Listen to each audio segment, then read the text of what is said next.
बच्चों, आज हम अध्याय 3 पढ़ेंगे। हमें संसद क्यों चाहिए। हम भारतीयों को इस बात पर गर्व है कि हम एक लोकतांत्रिक व्यवस्था का हिस्सा हैं। इस अध्याय में हम निर्णय प्रक्रिया में सहभागिता और लोकतांत्रिक सरकार के लिए नागरिकों की सहमति के महत्व जैसे विचारों के आपसी संबंधों को समझने की कोशिश करेंगे। लोगों को फैसला क्यों लेना चाहिए। जैसा कि हम जानते हैं कि भारत 15 अगस्त 1947 को आज़ाद हुआ। इस आज़ादी के लिए पूरे देश की जनता ने एक लंबा और मुश्किल संघर्ष चलाया था। इस संघर्ष में समाज के बहुत सारे तबकों की हिस्सेदारी थी। तरह तरह की पृष्ठभूमि के लोगों ने इसमें भाग लिया। वे स्वतंत्रता, समानता तथा निर्णय प्रक्रिया में हिस्सेदारी के विचारों में प्रेरित थे। औपनिवेशिक शासन के तहत लोग ब्रिटिश सरकार से भयभीत रहते थे। वे सरकार के बहुत सारे फैसलों से असहमत थे, लेकिन अगर वे इन फैसलों की आलोचना करते थे तो उन्हें भारी खतरों का सामना करना पड़ता था। स्वतंत्रता आंदोलन ने यह स्थिति बदल डाली। राष्ट्रवादी खुलेआम ब्रिटिश सरकार की आलोचना करने लगे और अपनी मांगें पेश करने लगे। 1885 में ही भारतीय राष्ट्रीय कांग्रेस ने मांग की कि विधायिका में निर्वाचित सदस्य होने चाहिए और उन्हें बजट पर चर्चा करने में प्रश्न पूछने का अधिकार मिलना चाहिए।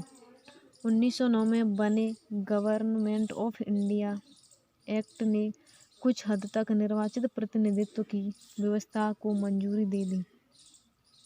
हालांकि ब्रिटिश सरकार के अंतर्गत बनाई गई ये शुरुआती विधायिका राष्ट्रवादियों के बढ़ते जा रहे दबाव के कारण ही बनी थी, लेकिन इनमें भी सभी वयस्कों को न तो वोट डालने का अधिकार दिया गया था और न ही आम लोग निर्णय प्रक्रिया में हिस्सा ले सकते थे।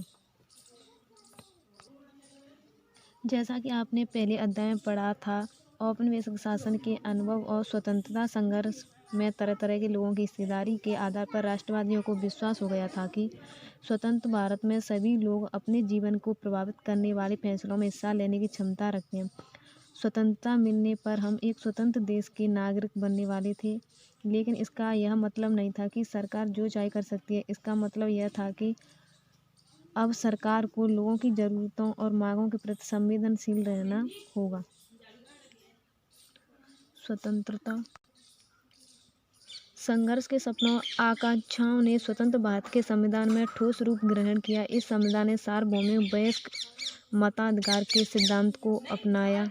सार्वभौमिक वयस्क मताधिकार का मतलब है कि देश के सभी वयस्क नागरिकों को वोट देने का अधिकार है। लोग और उनके प्रतिनिधि। सहमति का विचार लोकतंत्र का प्रस्थान बिंदु होता है। सहमति का मतलब है चाह, स्वीकृति और लोगों की हिस्सेदारी। लोगों का निर्णय ही लोकतांत्रिक सरकार का गठन करता है और उसके कामकाज के बारे में फैसला देता है। इस तरह के लोकतंत्र के पीछे मूल सोच यह होती है कि व्यक्ति या नागरिक ही सबसे महत्वपूर्ण है और सिद्धांत स्तर पर सरकार एवं अन्य सार्वजनिक संस्थानों में इन नागरिकों की आस्था होनी चाहिए। व्यक्ति सरकार को अपनी मंजूरी कैसे देता है। जैसा कि आपने पढ़ा है कि मंजूरी देने का एक तरीका चुनाव है। लोग संसद के लिए अपने प्रतिनिधियों का चुनाव करते हैं। इन्हीं निर्वाचित प्रतिनिधियों में से एक समूह सरकार बनाता है। जनता द्वारा चुने गए सही प्रतिनिधियों के इस समूह को ही संसद कहा जाता है। यह संसद सरकार को नियंत्रित करती है और उसका मार्गदर्शन करती है। इस लिहाज से अपने निर्वाचित प्रतिनिधियों के माध्यम से लोग ही सरकार बनाते हैं और उस पर नियंत्रण रखते हैं।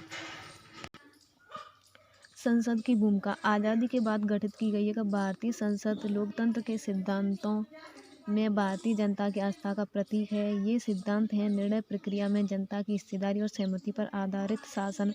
हमारी व्यवस्था में संसद के पास महत्वपूर्ण शक्तियाँ हैं, क्योंकि यह जनता का प्रतिनिधित्व करती हैं। लोकसभा के लिए भी उसी तरह चुनाव होते हैं जिस तरह राज्य विधानसभा के लिए चुनाव होते हैं।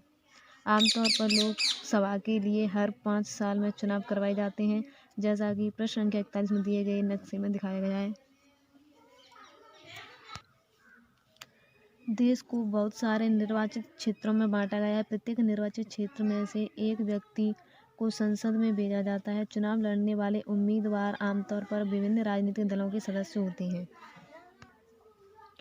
चुने जाने के बाद ये उम्मीदवार संसद सदस्य या सांसद MP कहलाते हैं। इन सांसदों को मिलाकर संसद बनती है। संसद के चुनाव हो जाने के बाद संसद को निम्नलिखित काम करने होते हैं। भारतीय संसद में राष्ट्रपति और 2 सदन होते हैं, राज्यसभा और लोकसभा। लोकसभा चुनावों के बाद सांसद की एक सूची बनाई जाती है। इससे पता चलता है कि किस राजनीतिक दल के कितने सांसद हैं। यदि कोई राजनीतिक दल सरकार बनाना चाहता है तो उसे निर्वाचित सांसदों में बहुमत प्राप्त होना चाहिए। चूँकि लोकसभा में कुल 543 निर्वाचित सदस्य और 2 मनोनीत सदस्य होते हैं, इसलिए बहुमत हासिल करने के लिए लोकसभा में किसी भी दल के पास कम से कम 272 सदस्य होने चाहिए।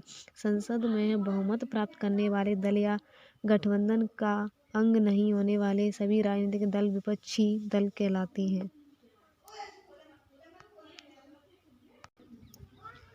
कार्यपालिका का चुनाव करना लोकसभा का एक महत्वपूर्ण काम होता है। जैसा कि आपने पहले अध्याय में पढ़ा था, कार्यपालिका ऐसे लोगों का समूह होती है जो सांसद द्वारा बनाए गए कानूनों को लागू करने के लिए मिलकर काम करते हैं। जब हम सरकार शब्द का इस्तेमाल करते हैं तो हमारे ज़हन में अक्सर यही कार्यपालिका होती है।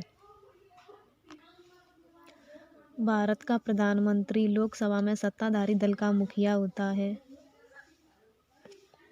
प्रधानमंत्री अपने दल के सांसदों में से मंत्रियों का चुनाव करता है, जो प्रधानमंत्री के साथ मिलकर फैसलों को लागू करते हैं। ये मंत्री स्वास्थ्य, शिक्षा, वित्त इत्यादि विभिन्न सरकारी कार्यों का जिम्मा संभालते हैं।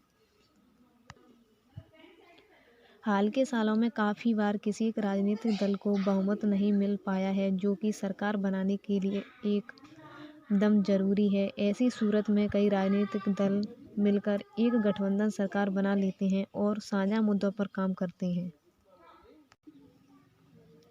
राज्यसभा मुख्य रूप से देश के राज्यों की प्रतिनिधि के रूप में काम करती है। राज्यसभा भी कोई कानून बनाने का प्रस्ताव पेश कर सकती है।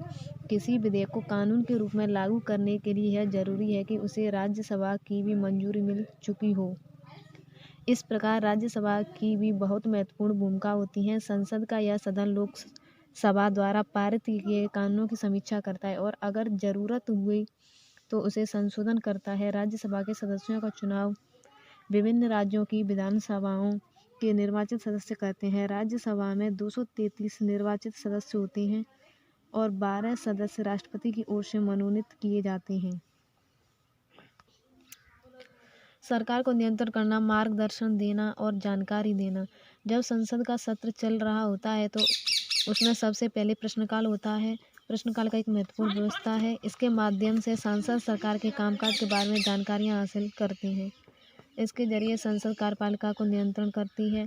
सवालों के माध्यम से सरकार को उसकी खामियों के प्रति आगाह किया जाता है। इस तरह सरकार को भी जनता के प्रतिनिधियों यानी सांसदों के जरिए जनता की राय जानने का मौका मिलता है। सरकार से सवाल पूछना किसी भी सांसद की बहुत महत्वपूर्ण जिम्मेदारी होती है। लोकतंत्र के स्वस्थ संचालन में विपक्षी दल एक अहम भूमिका अदा करते हैं। वे सरकार की नीतियों और कार्यक्रमों की कमियों को सामने लाते हैं और अपनी नीतियों के लिए जन समर्थन जुटाते हैं। सांसदों के प्रश्नों से सरकार को भी महत्वपूर्ण फीडबैक मिलता है। इसके चलते सरकार चुस्त रहती है। इसके अलावा वित्त से संबंधित सभी मामलों में संसद की मंजूरी सरकार के लिए बहुत महत्वपूर्ण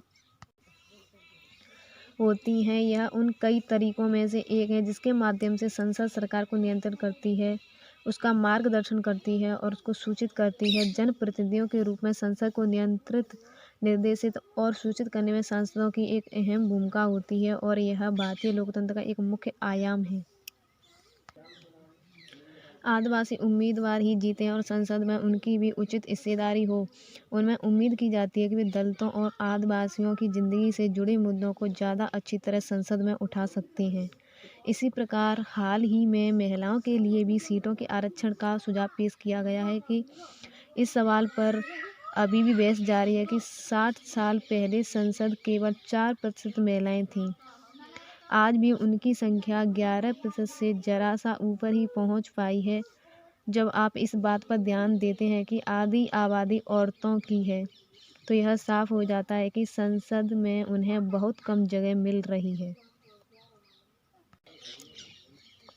इसी तरह के मुद्दों की वजह से आज हमारा देश ऐसे कुछ मुश्किल और अनसुलझे सवालों से जूझ रहा है कि क्या हमारी लोकतांत्रिक व्यवस्था वाकई प्रातिनिधिक है या नहीं। हम ऐसे सवाल पूछ सकते हैं और उनके जवाब ढूंढने की कोशिश कर रहे हैं। यह बात लोकतांत्रिक शासन व्यवस्था की ताकत और उसमें भारत के लोगों की आस्था को झलकाती है।